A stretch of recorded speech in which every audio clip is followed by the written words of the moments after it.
Olá, tudo bem com você? Seja muito bem-vindo a mais um capítulo do Mundo Corporativo, que hoje se dedica a falar sobre desenvolvimento profissional. Podia ir além, desenvolvimento humano, estratégias que você deve desenvolver para crescer na sua carreira e crescer na sua vida, e de uma maneira feliz. Quem não quer? E para falar sobre esse assunto, nós trouxemos aqui no estúdio do Mundo Corporativo a Renata Abreu, que é coach executiva, consultora organizacional e também a autora deste livro aqui que eu tenho em mãos, Felicidade Feminina, uma escolha possível com práticas da psicologia positiva. Renata Abreu, desde já, muito obrigado pela sua gentileza de estar conosco aqui no Mundo Corporativo. Bom dia. Bom dia, eu que agradeço pelo convite. O que é psicologia positiva? Então, a psicologia positiva é a ciência da felicidade. Ela surgiu no final da década de 90 com esse objetivo de aumentar o nosso bem-estar. Então, ela é focada nas qualidades humanas, em estudar os aspectos saudáveis das pessoas, potencializar as nossas emoções positivas e potencializar as nossas qualidades, para que a gente possa atingir uma vida de maior bem-estar. É mais difícil eu conceituar o que é felicidade para cada um? Extremamente difícil, individual e único, mas a gente pode dizer que dentro desse contexto, a felicidade pode ser considerada como um sinônimo de bem-estar, que significa um estado mental resultante de uma vida significativa, engajada com as nossas atividades diárias, com a nossa rotina e, sem dúvida nenhuma, prazerosa. Agora é curioso falar em felicidade, psicologia positiva, num cenário em que nós entendemos aí, pelo que nós podemos ver pela reação das pessoas, as pessoas estão num momento tão conturbado, com tanta infelicidade, com tantas dúvidas, questionamentos, angústias, inclusive, por trás do que fazem e das decisões que têm que tomar. Por que que a psicologia positiva pode atuar nesse processo e mudar esse cenário? Pois é, acho que a gente tem um paradoxo, né? A gente tem, de um lado, há mais de 15 anos, pesquisas mostrando a relação da felicidade, do bem-estar, com a produtividade no trabalho, com a nossa performance. De outro, a gente tem esse cenário que você trouxe, né? Mais caótico, as pessoas extremamente insatisfeitas com seus trabalhos, cansadas e estressadas. Então, é dentro dessa perspectiva, dentro desse cenário, que a psicologia positiva pode trazer práticas simples, pragmáticas, que a gente pode implementar no nosso dia a dia para a gente chegar numa vida melhor. Tá. Quem é que aplica essa ideia? Por que Porque que a gente você não é aplica? psicóloga. Não, e o interessante é que a psicologia positiva, como ela é focada nos aspectos saudáveis das pessoas, a gente pode levar elas para as escolas, para as organizações, para a nossa vida no dia a dia, para os processos de coaching. Então, ela é amplamente utilizada e facilmente implementada. Você usou uma expressão aí, aspectos saudáveis da pessoa. O que que significa São isso? essas qualidades humanas que o ser humano tem, são as nossas emoções positivas, como a gente pode potencializar isso no dia a dia. É isso que ela estuda, isso que ela visa potencializar e isso que as pesquisas científicas que são feitas nessa área nos mostram. Então, o que que a gente tem visto? Que as pessoas que vivenciam as emoções positivas e esse estado maior de bem-estar e felicidade, elas são melhores negociadoras, porque a gente aumenta a cognição, elas tomam melhores decisões, elas são mais criativas. E isso vai, além de tudo, o que eu acho mais interessante hoje em dia, até em cima da sua primeira pergunta, a psicologia positiva com essas práticas também ajuda a gente a melhorar o nosso sistema imunológico e a nossa saúde. Então a gente consegue chegar em resultados melhores e viver uma vida melhor. A gente trabalha em cima daquilo que o pessoal costuma chamar das nossas fortalezas, dos nossos pontos fortes. Também dos nossos pontos fortes. A psicologia positiva é baseada numa teoria que diz que parte da nossa felicidade e do bem-estar é genética, parte está relacionada às nossas circunstâncias de vida, mas uma outra parcela está relacionada ao que a gente faz com isso. Atividades que a gente pode fazer no nosso dia a dia, o esforço que a gente coloca, a nossa autorresponsabilização por esse processo. Por isso que eu usei esse termo práticas, exercícios, tempo gasto que a gente tem que investir para exercitar isso e chegar lá. Quais são as abordagens que são necessárias, que se faz nos profissionais para que essa transformação ocorra? Eu tenho essa proposta dentro do meu modelo, é um modelo que pode ser aplicado tanto para a pessoa, quanto para as lideranças, quanto para as organizações, né, nos processos e na cultura organizacional, que tem 5 abordagens, né, 5 pilares, digamos assim. O primeiro deles é a positividade. Como é que a gente pode desenvolver um modelo mental mais positivo? E a gente faz isso por intermédio da vivência de emoções positivas. Então, é possível a gente cultivar emoções positivas e vivenciar isso no nosso dia a dia, na nossa rotina, saindo de casa, no trabalho, nas reuniões, com a nossa família. E aí, E que seriam as emoções positivas, né? As é, pessoas porque talvez é estejam perguntando criar isso. para você mesmo um ambiente positivo, que tem e aí vai do dia a dia, tem pessoas que já acham que as coisas não vão dar certo. Exato. Isso é uma coisa a ser resolvida. É, isso a ciência mostra pra gente que já pode ser resolvido. Tem uma parcela que é genética, então é Hã. seu, é meu, é individual e único, mas tem uma parcela que a gente pode mudar. Então a gente pode criar um modelo mental mais otimista, mais positivo, desde que a gente queira e que a gente exercite. Então, que Uhum. emoções são essas quando a gente Aham. fala de emoções positivas? Além da alegria, que é a mais conhecida, tem a gratidão, tem a generosidade, a esperança, o orgulho, são exemplos de emoções que a gente pode buscar vivenciar no nosso dia a dia. Eu, pessoalmente, pratico muito a gratidão e acho que a gratidão no ambiente organizacional tem um efeito muito bom. Essas emoções positivas, elas mexem com o nosso cérebro, mexem com a química do nosso corpo. Então, o que que a gente pode fazer aqui e agora? Ao praticar, por exemplo, um exercício de gratidão, a gente mexe com o sistema de recompensa do cérebro, a gente gera uma substância que chama dopamina, que é uma substância que aumenta nosso bem-estar. Então, é uma ação que você pode fazer num determinado momento para se sentir melhor E é com você possível mesmo. fazer isso mesmo dentro de um ambiente tóxico? É possível, porque a gente vive num mundo que está muito tóxico. Então, a gente precisa criar mecanismos de resistência, criar uma forma mais resiliente de viver, para a gente conseguir lidar com esses ambientes tóxicos. Porque muitas vezes eu vejo até nos clientes, a gente sai de uma empresa e vai para outra, na fuga desse ambiente tóxico, só que a gente leva junto com a gente mesmo, sem nenhuma mudança, e a gente chega do outro lado e encontra e se vê na mesma situação. Baseado nisso que você está dizendo, tá certo constatar então que a mudança está em mim e não no ambiente? Exatamente, a mudança começa dentro de nós. É claro que se você tiver com um chefe extremamente tóxico e numa empresa fora do padrão, né, já com assédio moral, etc., é um ambiente que você precisa sair dele. Mas, de uma forma geral, os ambientes são tóxicos. Então, a gente precisa começar mudando dentro da gente. E o primeiro passo, eu acho que é o autoconhecimento, junto com a autorresponsabilização por essa mudança, por essa vontade de se sentir melhor. Porque com o autoconhecimento, a gente chega a um outro ponto das abordagens que você realiza, que é o do capitalizar as suas fortalezas. Mas para saber quais são as fortalezas, eu preciso me conhecer. Isso. E como é que você pode se conhecer, né? Que perguntas você pode se fazer para conhecer suas fortalezas, seus talentos? O que que você faz naturalmente bem? O que que você faz que é sempre acima da média? O que que você faz naturalmente sem ficar estressado? E quando você acaba de fazer, você está muito feliz. É como se você recarregasse suas energias. Você não está cansado, você não está sugado. Muitas vezes a gente acaba uma atividade e a gente está drenado. Aí não tem provavelmente um talento, ali provavelmente não estão suas fortalezas. Quando a gente atua nas nossas fortalezas, muitas vezes a gente chega naquele estado de flow, que é o quê? A gente se engajar numa atividade de forma que a gente perca a noção do tempo, da hora, e a gente fica tão ali imerso que a gente se aprofunda e se engaja dentro dessa atividade. E quando a gente consegue realizar atividades assim no nosso dia a dia, é outra forma também da gente acabar o dia com um nível de maior bem-estar. Mas aí quando eu faço um trabalho de autoconhecimento, eu descubro também as minhas fraquezas. O que que eu faço com elas? Eu as esqueço e foco só nas fortalezas? Não, a gente não pode esquecer e desconhecer, né? A gente está falando Hum. de autoconhecimento. É importante que a gente conheça as nossas fraquezas e que a gente gerencie e maneje essas fraquezas.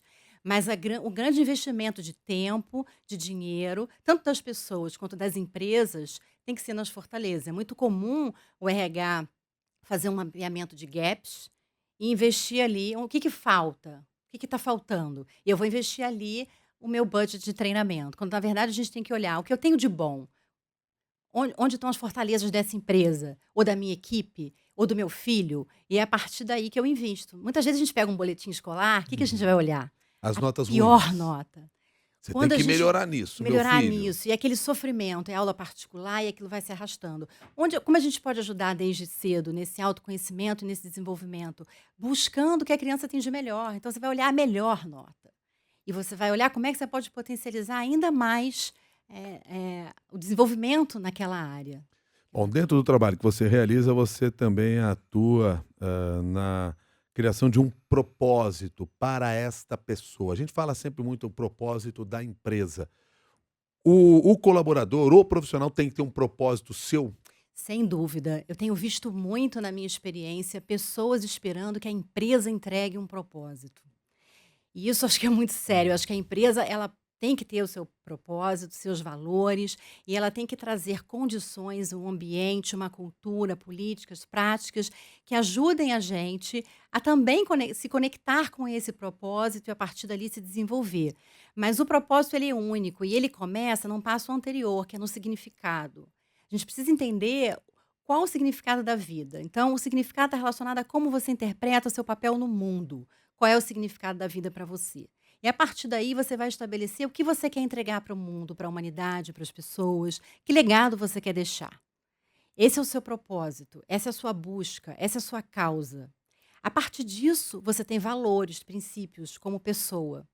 E desdobrando nisso, você vai estabelecer seus objetivos, tanto objetivos de trabalho quanto objetivos pessoais, que de preferência sejam harmônicos.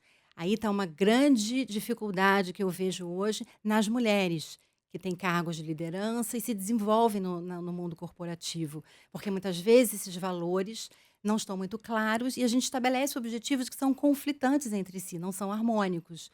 Ou a gente estabelece objetivos que não são alinhados com o nosso significado de vida, com o nosso propósito. Deixa eu entender por que você chama atenção especificamente para a questão das mulheres nesse caso. O que que as diferencia na relação com o propósito? Eu penso que isso é genérico, é geral, acontece com todos, mas por que eu trouxe para as mulheres? Porque é a minha experiência pessoal. Então, eu sempre atuei muito ajudando no desenvolvimento de outras lideranças femininas, como uma causa, né, como até o meu propósito.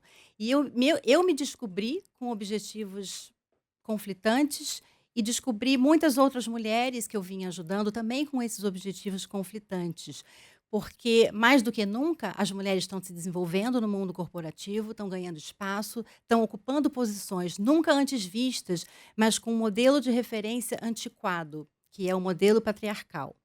E esse modelo de referência antiquado muitas vezes faz a gente estabelecer objetivos desconexos da nossa realidade, do nosso eu, baseado no que é esperado pela sociedade, pelas empresas, dentro de uma gestão mais tradicional. Uhum. Como é que você tem trabalhado com mulheres no seu trabalho profissional, quer dizer, na busca desta mudança, dessa transformação, até para que encontre lá, seja seu propósito, encontre um caminho mais afirmativo, mais positivo? Sim, tenho trabalhado e atuado também dentro dessas áreas, né? Empresas que estabelecem programas de diversidade, iniciativas para ajudar no desenvolvimento de liderança feminina. Existem outras ações que a gente pode fazer, mais inovadoras, muito focadas nesse autoconhecimento, porque muitas vezes as empresas nessa área trazem políticas, trazem propostas, as mulheres usam essas políticas e propostas, mas continuam infelizes. Então, elas progridem na carreira, mas não da melhor forma, porque não estão no seu melhor, no seu nível de bem-estar maior, digamos assim. É isso que você coloca aqui no livro como os desafios da mulher na hipermodernidade? Exatamente. O livro, no caso, ele é para todos, não necessariamente só para quem está no mundo corporativo, mulheres podem ter feito outras escolhas, mas ele traz muito isso, os desafios da mulher contemporânea e como é lidar com esses desafios todos, chegando numa vida, assim, onde a gente trabalha, onde a gente tem os múltiplos papéis, mas a gente também tem bem-estar. A gente também se resguarda e investe na nossa felicidade. Tá. Eu estou me referindo aqui sobre o livro Felicidade Feminina, uma escolha possível com práticas da psicologia positiva, livro esse que tem como autora a Renata Abreu, e que pegou todo esse conhecimento da psicologia positiva que você vem desenvolvendo na sua carreira e focou para o campo das mulheres em função de tudo que você conversou conosco até agora. Exatamente, Eh, exatamente. as mulheres, quando ascendem na vida profissional, elas ascendem cometendo os mesmos erros que os homens? Os mesmos e talvez outros. Eu acho que as mulheres têm mais cobranças, se cobram mais, muitas vezes atuam num modo perfeccionista, vivem, culpa Mais do que os homens? mais do que os homens. Então isso é uma diferença que eu observo. Mulheres mais culpadas, mulheres trabalhando mais em cima do perfeccionismo, com uma autoestima um pouco abaixo, muitas vezes, isso é uma coisa que eu observo também. a síndrome do impostor, que eu acho que você já até comentou aqui em outros programas, a síndrome da fraude, que é uma síndrome que acomete a todos no mundo corporativo, mas a gente vê de uma forma mais crescente nas lideranças femininas. Bom, nós estamos falando aqui no programa sobre algumas das abordagens que você faz na execução do seu trabalho. Nós falamos da necessidade de se ampliar a positividade, de capitalizar em cima das fortalezas, estabelecer propósitos. E eu queria falar com você agora sobre a ideia de estimular boas relações e fortalecer o capital social. O que é este capital social que precisa ser fortalecido? É aquela rede de apoio que a gente pode criar no nosso dia a dia. Eu acho que essa forma de trabalho atual fez com que a gente se desconectasse das relações genuínas, relações verdadeiras. Então, dificilmente a gente tem uma relação positiva no trabalho, a gente só se relaciona de forma mais superficial. E o que as pesquisas têm mostrado é que as boas relações positivas no ambiente profissional ajudam a gente principalmente a lidar com o estresse. Por quê? Porque a gente melhora o nosso sistema cardiovascular, a gente diminui os níveis de cortisol, que é o hormônio do estresse, e com isso a gente consegue ter uma vida de maior bem-estar. Então, o que a gente pode fazer? A gente pode buscar desenvolver relações genuínas no nosso dia a dia, como pessoas, mas se eu sou um líder ou se eu tenho autonomia dentro de uma empresa para implementar políticas e práticas, eu posso também voltar a restabelecer velhos hábitos que a gente via nos modelos de gestão de anos atrás e que hoje estão muito diferentes em função de toda essa tecnologia que a gente tem, que é super positiva, mas a gente não pode esquecer também de fomentar e estimular as boas relações, né, genuínas, positivas. Eu quero aproveitar esse tema que nós estamos tratando, porque isso me dá gancho para a pergunta feita pelo Claudinei, ele que mandou a mensagem para o meu e-mail. E o Claudinei aqui questiona o seguinte: como buscar suporte dentro da empresa se o nível de competição hoje é muito grande e a ideia que a gente tem é que o colega ao lado está sempre de olho na minha vaga? E é uma realidade, né, acho que não é uma percepção, acho que é uma realidade muito presente na maioria das organizações. Mas a gente pode começar a mudar onde a gente tem autonomia. A gente pode começar a mudar na gente e a gente pode começar a mudar na nossa equipe. Então, a partir do momento que você consegue liderar uma pessoa, 2 pessoas, 3 pessoas, você pode começar a mudar essa cultura dentro desse pequeno grupo. E quem sabe com o seu crescimento, com o seu desenvolvimento, você pode chegar até uma liderança, né, a conseguir fazer processos maiores. Mas eu enxergo assim, a capacidade de mudança, de transformação e de humanização da empresa está diretamente relacionada à capacidade de autodesenvolvimento da sua liderança.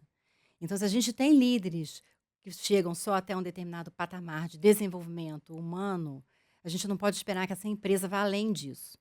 Porque essa capacidade está diretamente relacionada à capacidade de mudança e desenvolvimento das pessoas que estão liderando. Então, quando a gente enxerga isso e vê que nós podemos mudar a empresa e que essas mudanças estão nas nossas mãos, a gente pode começar esse processo desde cedo, desde os primeiros cargos de liderança. Eu queria, ainda retomando essa questão aqui das redes de apoio às quais você se referiu. Essa rede de apoio, quando eu busco, ela está dentro da empresa apenas? Ou ela pode estar fora, inclusive na própria família? Ela pode estar fora e deve estar fora, sem dúvida alguma. O que eu observo é que, em função dessa competição, qual era o nome dele, do ouvinte? Claudinei. Claudinei trouxe, que eu acho muito importante esse comentário dele, é que, em função desse ambiente mais tóxico, desse ambiente mais competitivo, essas relações foram ficando mais superficiais. Porque se eu não tenho confiança, que é a base de tudo, fica muito difícil também eu me colocar, eu me abrir, eu criar uma relação mais profunda. Um quinto aspecto nesse processo, nas abordagens às quais você se refere. E isso, de certa maneira, você já citou aqui, em pelo menos 2 exemplos que você nos deu, como estas mudanças de comportamento, a busca de apoio, etc., isso beneficia a nossa saúde. Porque você propõe que se contribua para a saúde dos colaboradores, porque é uma ação de liderança que vai ter impacto em todo o grupo, é isso? Exatamente. A gente pode começar por nós, então, se a gente ainda está no estágio de vida de piloto automático, muitas vezes a gente acorda devendo. Devendo, ainda mais a gente trabalhar com outros países, com outros fusos, a gente acorda, a gente olha a agenda, tem várias coisas que já circularam durante a noite. Então, o que que a gente faz? A gente segue cumprindo uma agenda que é cheia e uma agenda que a gente já está em atraso. A gente acaba o dia cansado, estressado e a gente dorme. Muitas pessoas tomando remédio para dormir e remédio para acordar. E a gente precisa criar uma A gente precisa sair desse piloto automático, a gente precisa criar um mecanismo para trazer mais atenção plena para o nosso dia a dia, mais atenção sobre os nossos pensamentos, sobre as nossas emoções, sobre as nossas escolhas. Muitas vezes a gente faz escolhas de forma inconsciente, baseadas nos nossos pensamentos automáticos, e isso só nos leva a esse tipo de vida no piloto automático. Então a gente, para sair disso, precisa trazer consciência para as nossas escolhas e buscar mecanismos, como, por exemplo, essas práticas de mindfulness, que a gente pode fazer 2 minutos por dia, trazendo atenção para a nossa respiração, eventualmente. E aí tem várias práticas, vários exercícios, trazendo atenção para o que a gente está pensando. Existe uma prática muito Hum. simples, que é a técnica stop, que é só você setar o seu relógio para você fazer pequenos breaks ao longo do dia, só para você observar o que que você está pensando, o que está passando na sua cabeça naquele momento e como é que você está se sentindo. A qualquer A momento. qualquer momento. E aí você sai um pouco desse piloto automático e volta a observar que você é um ser humano, que você pensa, que você sente e que você age e se comporta em função disso. Muitas pessoas agem e se comportam sem observar que estão sendo impulsionadas por uma química que atua no nosso cérebro. E a gente pode mudar a química do nosso cérebro e colocar ele para atuar a nosso favor e não ficar refém dele. Me permita aqui primeiro atendendo a um pedido da Elizabeth. Elizabeth escreve para nós, ela quer saber sobre qual livro nós estávamos nos referindo. O livro é esse que eu tenho em mãos aqui, que é de autoria da Renata Abreu. O livro se chama Felicidade Feminina, uma escolha possível com práticas da psicologia positiva. E é com base nesse nome que a Maria José mandou uma pergunta aqui por e-mail, porque ela usa a palavra escolha, quando ela pergunta aqui o seguinte: se felicidade é uma escolha minha ou é resultado das coisas que acontecem ao meu entorno? É uma escolha nossa, uma escolha que a gente tem que fazer todos os dias para o resto da nossa vida. Então a gente precisa escolher ser feliz todos os dias. Pô, mas a pessoa que não é feliz é porque ela não escolheu? Exatamente, porque ela está vivendo a vida nesse piloto automático. Ela está vivendo a vida sem observar o que está norteando ela. Então ela está deixando que o externo influencie no seu estado interior interno. É nesse mecanismo que a gente tem que trabalhar. E não é fácil, a gente começa com pequenas ações, por isso que eu acho que a psicologia positiva ela é muito simples. A gente pode começar o nosso dia escrevendo um e-mail de gratidão para alguma pessoa, em agradecimento, e gerando dopamina no nosso corpo e colocando nosso cérebro para trabalhar a nosso favor logo cedo. Ou a gente pode começar o nosso dia respondendo aquele pior e-mail de todos que estava na nossa caixa postal. De tudo que você está falando aqui pra gente e pra mim agora, o que está me batendo aqui muito é o seguinte: você está mostrando que se tem algum problema, o problema é meu. Eu é que tenho que resolver? Exatamente. Não é muito fácil da gente Porque é muitas mais vezes fácil a gente enxergar dizer que o isso. problema é dos Dos outros. O outros. chefe é ruim, a empresa não me ajuda, os colegas atrapalham e a família não me dá força. Não é mais fácil eu trabalhar com essa ideia? Exatamente. E o mais assustador é que muitas vezes a gente pergunta: como seria a sua vida ideal? Se você fosse feliz, como seria? E as respostas vêm muito em cima dos fatores externos. Eu teria outro estilo de chefe, minha equipe cumpriria tudo no prazo, os clientes seriam legais, e tudo isso vai ficando no exterior. Mas o que que, né, tem no nosso interior? O que está dentro da gente? O que está nas nossas mãos e o que que a gente pode fazer? Pois é, então, o que acontece é que você mostra através do seu trabalho que a responsabilidade é minha e eu tenho de assumir essa responsabilidade. Enquanto eu não fizer isso, os problemas vão continuar no meu caminho. Exatamente. E muitas vezes a gente vive assim em cima de mitos, mitos da felicidade. Mitos sobre eu serei feliz quando eu tiver um aumento maior, eu serei feliz quando eu for promovida, finalmente quando eu chegar naquele outro cargo, ou quando eu tiver uma casa, ou quando eu casar, ou quando eu tiver filho. Isso são mitos baseados em crenças que a gente estabelece sobre a felicidade. A felicidade é aqui e agora. Tem uma. Dá tempo? Tem Claro? uma teoria de um professor de Harvard que eu gosto muito, que ela diz o seguinte, que nós somos socializados para acreditar que se a gente se esforçar muito, a gente vai ter sucesso. E finalmente, quando a gente tiver sucesso, a gente vai ser feliz. Então, coloca a felicidade lá na frente de um sucesso que muda a cada dia, porque o ser humano se adapta e a cada dia ele quer mais coisas. Então, hoje esse sucesso é uma casa, no ano que vem é uma casa maior, é um cargo, no ano que vem é um cargo maior. E não tem nada errado da gente querer mais. O errado está em a gente apostar a nossa felicidade depois desse sucesso, porque a felicidade ela é cotidiana, é na nossa rotina, é a gente acordar, pegar o ônibus, o metrô, o carro, levar o filho na escola, chegar no trabalho, conduzir a nossa reunião, almoçar com a nossa equipe, é aí que está a nossa felicidade. E essa mudança de modelo mental a qual você propõe, não tem nada a ver com o fato, ou não vai resolver, por exemplo, eu chegar no trabalho e dizer que eu não vou ter nenhum problema para resolver lá no trabalho. Eu vou ter o problema de salário, eu vou ter o problema com o chefe, eu vou ter o problema da empresa, da falta de estrutura, etc. Esses problemas existem, mas muda a maneira de eu encará-los. Muda a maneira como você encara eles, muda a sua resiliência. O que que a positividade faz? Ela ajuda a gente a ficar mais resiliente, ou seja, a gente fica mais fortalecido para enfrentar as adversidades. As adversidades existem, estão lá, os problemas vão continuar. Mas a forma como a gente lida com esses problemas é que vai mudar. Então, eu vou ter uma facilidade maior para lidar com isso. Eu vou continuar ficando triste, eu vou continuar ficando estressada, porque isso faz parte. Mas cada vez mais eu vou diminuindo isso. Eu vou ficando menos estressada, eu vou dando menos volume. E vou construindo esse o que a gente chama, né, desse modelo mental mais positivo. O Agilson pergunta aqui o seguinte: quando você percebeu, Renata, essa virada de página na sua vida?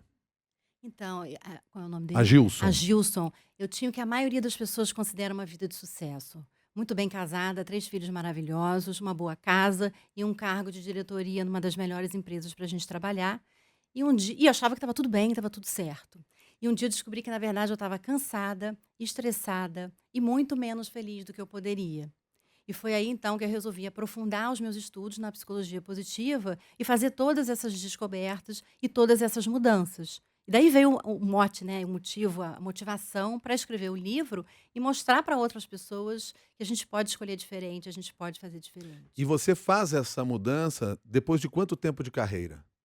Quase 20 anos. Depois de 20 anos de carreira, você vai lá e decide fazer essa mudança. É. Segue por um outro caminho. Porque isso também é uma referência para várias daquelas pessoas que estão nos acompanhando. Porque muitas vezes você tem 20, 30 anos de carreira e acha, pro resto da vida vai ser assim. Não, não é. Não é. Você pode escolher outras carreiras, eu acho que com a expectativa de vida cada vez maior, a gente vai seguir em modelos assim, de 2 ou 3 carreiras numa vida, mas volto a dizer, a gente não precisa sair da empresa que a gente está, a gente não precisa sair da carreira que a gente está, para a gente aumentar o nosso nível de felicidade. Eu trabalhei numa empresa extremamente inovadora, extremamente voltada para o investimento do bem-estar, do desenvolvimento, inclusive da liderança feminina. Tive muitas oportunidades, por exemplo, há 15 anos atrás eu pude atuar num período part-time, você sabe que há 15 anos atrás no Brasil trabalhar part-time era uma inovação, então a minha empresa me deu o que havia de melhor. E sabe como é que eu vivi esse período part-time? Hum. Culpada. Culpada. Culpada. Culpada por pegar minha bolsa e sair mais cedo que os meus colegas, culpada por não estar dando o meu melhor na empresa, culpada por estar abrindo mão né, de um ano ali de trabalho que eventualmente não seria tão bem remunerada. E quando eu descobri que a empresa pode te fornecer tudo, mas se você não mudar internamente, você vai continuar num nível de bem-estar menor, eu resolvi mostrar isso para outras pessoas. Se eu tivesse essa cabeça, essa forma de pensar naquela época, eu teria me beneficiado muito mais dessas possibilidades que a empresa me deu. Agora, pessoal que trabalha na área de recursos humanos, os próprios líderes dentro dos diferentes setores, eles poderiam e deveriam se conscientizar de todo esse conhecimento. Porque, aplicado isso dentro do ambiente de trabalho, a possibilidade de melhor performance por parte dos profissionais é gigantesca. Então, quem não está fazendo isso está perdendo em termos de resultado. Sem dúvida alguma, porque há mais de 15 anos que a gente tem visto pesquisas mostrando essa correlação entre felicidade e produtividade. E a gente vê aumentos de 12% a 31% em produtividade, chegando a 37% nas áreas de vendas, por exemplo. Então, é uma estratégia para o desenvolvimento do negócio e para maiores resultados, que a gente já vê sendo implementados fortemente nos Estados Unidos, em outros países na Europa e até no Brasil. A gente já vê empresas de capital próprio no Brasil, né, brasileiras, fazendo esse tipo de investimento, e empresas multinacionais que trazem esses programas lá de fora também já implementando aqui no Brasil. A Ana Paula, com base ainda na resposta que você deu para nós agora há pouco aqui, falando dessa sua virada na carreira, a Ana Paula diz assim, ó, você teve perdas ao decidir mudar, certo? como lidou com elas? Tive muitas perdas, pseudo-perdas, digamos, né, baseadas naquilo que eu considerava antes como uma vida de sucesso. Então, invariavelmente, você vai perder talvez status, você pode perder algumas outras coisas, mas você ganha muitas outras. Você ganhar a liberdade, você ganhar um bem-estar íntimo interior, eu acho que não tem preço. Perfeito. Bom, Renata, a gente está chegando ao final aqui da nossa conversa e eu queria que você, de uma maneira sintética, aí, trouxesse uma mensagem para todos aqueles que estão nos acompanhando, para que essa mensagem ficasse lá no pensamento das pessoas, para que elas comecem a mudar a partir da mensagem que receberam, ou seja, para que elas possam talvez buscar esse caminho que você está oferecendo aí através do seu conhecimento. Que mensagem você deixa para o nosso público? Começar pelo autoconhecimento e autorresponsabilização por esse processo de mudança. Você realmente tem que querer mudar. Escolhas conscientes. É importante a gente escolher ser feliz, é importante a gente escolher todos os dias de forma consciente. E o desenvolvimento de um modelo positivo, um modelo mental positivo, que a gente consegue como? Eventualmente tendo que mudar crenças limitantes, essas crenças que a gente comentou, esses mitos da felicidade, e por outro lado, vivenciando emoções positivas, fomentando as emoções positivas ao longo do dia, seja rememorando aspectos positivos, viagens, lembranças, seja praticando a gratidão, seja praticando a generosidade, ajudando outras pessoas, contribuindo para um mundo melhor. Renata, muito obrigado pela sua gentileza de estar conosco aqui no Mundo Corporativo. Eu que agradeço. Muito obrigada. Renata Abreu, consultora organizacional, coach executiva e autora deste livro Felicidade Feminina, uma escolha possível com práticas da psicologia positiva. A você que participou dessa nossa conversa, muito obrigado também pela sua participação e fica a lembrança. Leve o seu conhecimento às outras pessoas. Um caminho para isso? Participe do nosso grupo de discussões no LinkedIn, Mundo Corporativo da CBN. Vá lá, se inscreva, é de graça e você pode publicar o seu texto, o seu pensamento, os seus artigos para fomentar esse debate. Você é importante nesse processo. Muito obrigado, até o próximo capítulo do Mundo Corporativo.